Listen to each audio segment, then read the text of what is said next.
is making your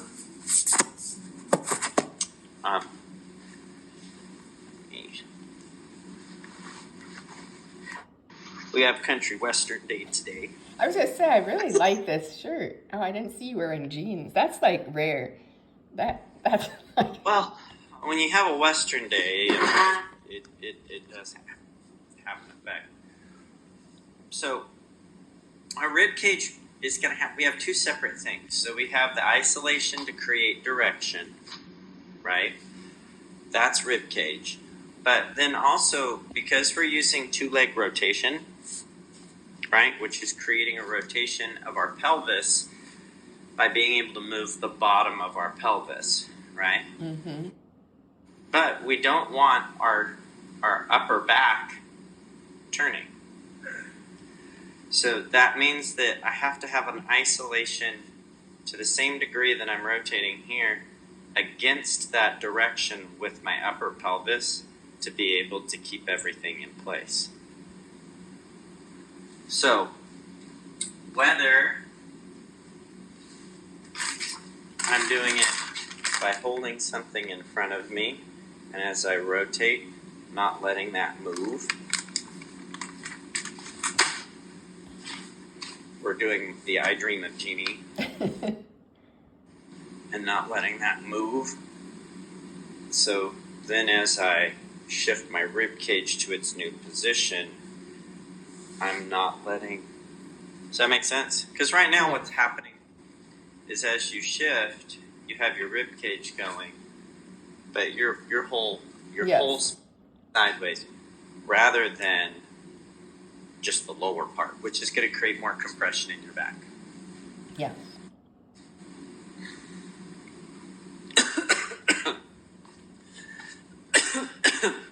I do that intentionally.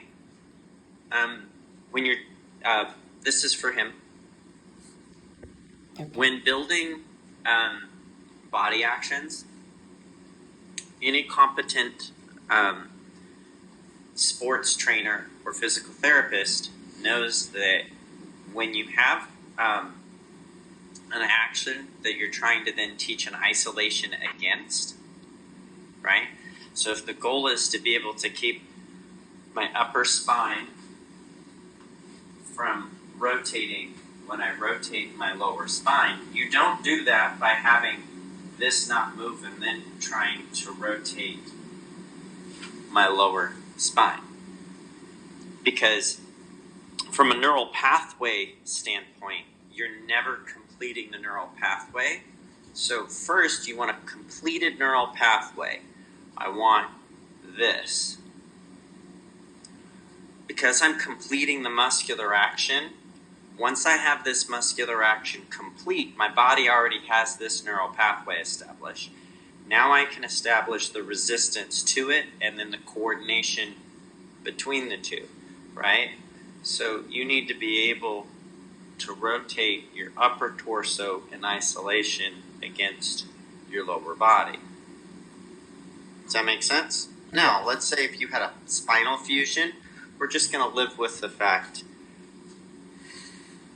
as long as I understand that I shouldn't resist it, it's not a problem. Because I'm completing an action. My body's just going to look like this. My shoulders are just going to move. Mm-hmm. Like, eventually that'll be Greg. Right? Greg can't isolate against because that literally doesn't move anymore. Mm-hmm. But for you, we're getting that. When I do Latin, that's not an issue because we're not using leg rotation. We're compressing, moving. It's only an issue when we end up going to do the hip action at the end. So it's not an issue for movement, right? Because when I squeeze my back down, I'm squeezing one side, but I still don't want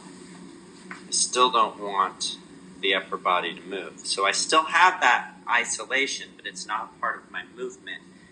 It's only happening as I add rotation towards the end, but that compression compression through my spine has locked my upper back out from moving anyway. Mm-hmm. I don't have that same compression in a rhythm dance, so I actually actively have to use my obliques more to be able to stop that from happening. In a Latin dance, because I have that compression, all of my rotation, I can't, because I've used my shoulder blade, I can't work my shoulder girdle in isolation against everything. So all of my turns are powered from what small range of motion I have, rotating my upper torso, having my hips catch up. Where in American rhythm, what I want to be able to do is actually create that just with the shoulder girdle in isolation. By not moving, by maintaining that wide position, that allows me to move my shoulder girdle approximately this far. Very similar to the same shaping that you do in your... So the shape that we do in smooth, that's how far I move, and then I let the whole body spiral down from the shoulder girdle in American rhythm. That's how I create my turns. So if I have just the shoulder girdle, my rib cage didn't move, right? But now when I release, that's a turn one direction, turns to the inside of the foot. From a technical standpoint, if I'm turning to the outside of the leg, what happens is I'm going to start my rib cage because I know I'm going to be moving forwards after, for example. But I have this action has happened. As soon as I start my rib moving, that pulls my foot in and I'm already moving into my forward. If I wanted to go backwards, I'm going to be stretching in, right? That creates a compression and a shearing force that actually goes through the body that actually puts me in the correct position to continue moving forward as I go out. So the method of turn for a turn to the inside of the body as opposed to the outside of the body cannot be the same. In this case, it is when you're turning the spine, whole spine, but if I'm just turning the shoulder girdle, this is going to create a spiraling action where the body goes down and then the leg is pulled in. So that's going to be a pulling action. This leg will get pulled as the hip eventually happens. When I'm turning the other direction, right, when the shoulders are going this direction, my rib is moving the opposite. Right? So that's actually creating a compression, which is using more adductors. I'm actually squeezing everything in, which is creating that movement. The other way that you can create so that's method one. So whether that's leaving my foot there and then moving, doing that will only create a maximum of a half turn. So like if I were here, I can create a half turn. That method can't create anything more than a half because you're stuck. Right? If I want to do more than that, I have to bend my leg, or I have to elevate or create a stretch through the standing side of my body so that as I squeeze, it actually creates more room for me to move more, and I would even that out. That's a spiral. So the way that you get more than half of a turn is you have to stretch up and then go back down because that same... Oh, lost you for a second. Yeah, I don't know what happened. On my that back? Same mechanical action would change the result of how the body is moving. Does that make sense? Yeah, that makes sense. Because right now I don't use any of that shoulder girdle. Shoulder girdle for rhythm. And doing it, I can't, when I do that, I can't change my shoulder positioning. So my shoulder blades are still as wide as possible. So what's funny is you have your shoulder blades wide. Most people don't realize that there's a band of ligament, tendon, and muscle that actually goes between your two shoulder blades. And so that band only has a maximum width that it can go, right? Which is why if I'm both are as wide as possible, I can't move my elbow any further than that unless, without changing my ribs, if I take my other shoulder blade in, I can now stretch further out. So if I maintain both out, I'm rotating them around the body a slight amount, but they're still in that maximum. That's where I end up being able to create the energy for that to create either the spiraling or the shearing action. No, that makes sense, because then it looks like then there's no impact really on the leg at all. You're just, the leg's moving as a reaction to what you've set up. There's no impact on the knee. Okay. And when you go to turn to the inside of the foot, you actually are putting pressure that it's the same amount of pressure that you would have if you did this. So if somebody was told, let's say for example, you had a hip surgery and you were told that you can't squeeze a ball in between your legs for a while. Gotcha. You can't squeeze a ball in between your legs, you shouldn't be turning to the inside of your foot. Turning to the outside, which is where most people would expect there might be stress on the knee, as long as you're using your hip flexor to lift up, it takes the pressure from the knee and puts it into the glute and the hips instead. When you're doing this one, by having that squeeze and the trying to engage the hip flexor, even if I leave my leg straight, that's still an engaged hip flexor. I just haven't bent my knee because I'm trying to do that, right?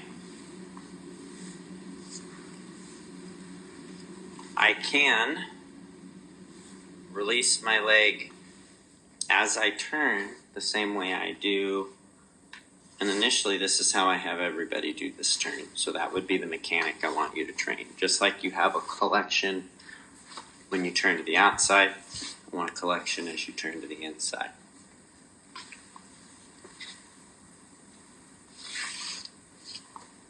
And that's true from whatever direction. So if I'm in a sideways position, squeeze in. If I'm in a fourth position, it still squeezes in. This is why my return from, let's say, crossover, right? As I'm creating this action, right? 1, 2, I'm squeezing in. Because a turn to the inside of the foot, which most people get from a sideways action, but when they're in a fourth position, when the leg is in front, and you've stepped backwards properly here, as you release, which direction are the legs turning? The legs are turning this direction. So that's going to have a squeeze in. Now I'm in a proper body position. My rib cage, in terms of determining direction, can actually have me in the correct spot. No, that makes sense, because that was my second question. That actually, now I see it, they tie into each other about crossover breaks getting out there versus coming back. So when I'm going out there, the muscular action, like you can tell, I can do a turn to the outside of my foot and step anywhere. That's determined by my rib cage at the time that I switch. So for example, if I'm turning to the outside of my body and I stretch into a forward position, I end up moving forward after the turn. If I have my rib cage stretched here, this is going to be a side step. So if my shoulder girdle's here, I can turn and then be led to step side. I could even, if I went to here, be led to turn and then step backwards, because they aren't related. The direction you move is where your weight is over your foot. right? Because that's what this rib cage does. And he probably found this fascinating, right? So where your free rib goes determines where your weight is over your standing. Oh, that makes sense because of the whole arch thing, right? It's like, yeah. So this one determines Everybody was excited. It was like a PT party.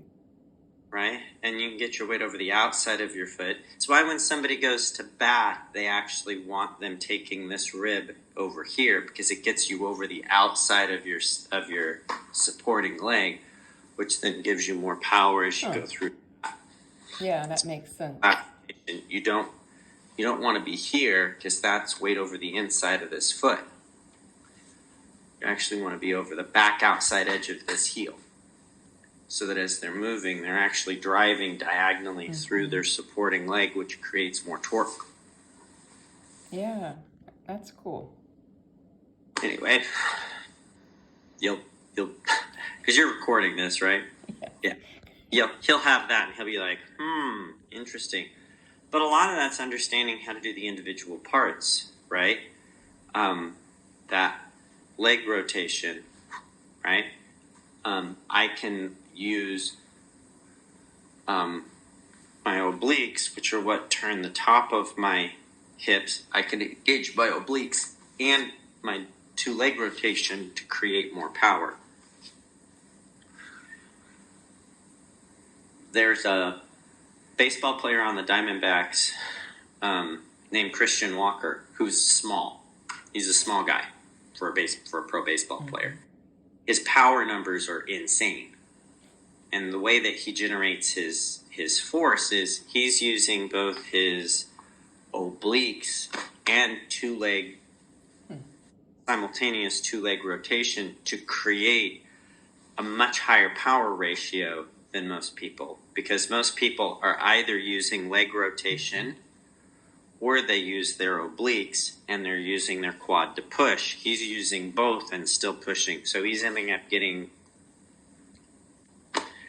an extra multiplicative accelerator for his bat speed, which is where he's getting his power. Has he always been like that, or did it morph into that? Like, did someone train that into him, or he just naturally? Nobody trained it into him. He ended up getting it. And one of the things is that when I look at baseball training, you have people training one methodology and some people training another methodology, but they're not really looking at the fact that there's two ways to be able to create power through the pelvis with rotation. One comes from because the thing is, it's just like the anatomy side of it versus the physics side. You can accelerate pelvic rotation. There's only two ways to do it. You can either create rotation through the bottom of the pelvis, and that happens, right? You can create some acceleration through your ankles, but your ankles are then being used to accelerate your legs. But you have to have both legs working at the same time to actually affect acceleration. And the same thing for the ankles and the hips. When that accelerates the bottom of the pelvis, you can also accelerate the top of the pelvis at the same time. So you have two different energies that can be used to accelerate. That makes sense, yeah. Anyway,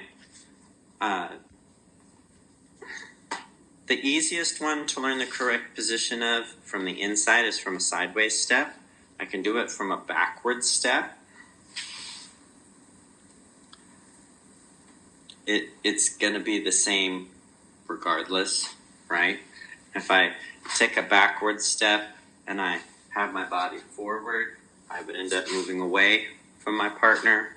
If I did it and I was stretched in, I would actually step backwards and then be right. I could step backwards immediately. That's all understanding the difference between what the purpose of the rib cage is. It's why I don't like teaching. It's one of the other reasons I don't like trying to teach isolating the rotational aspect, right? Because that's not really a rib cage isolation. This is really a spinal isolation, right? Because I'm isolating my upper spine from my lower spine. And although a lot of people may see that and think that it's rib cage, it's really not. That's really it's not the same thing at all, No. right? Mm-mm. So that's how that's going to end up coming out. I need to take a 2-second pause for the cause.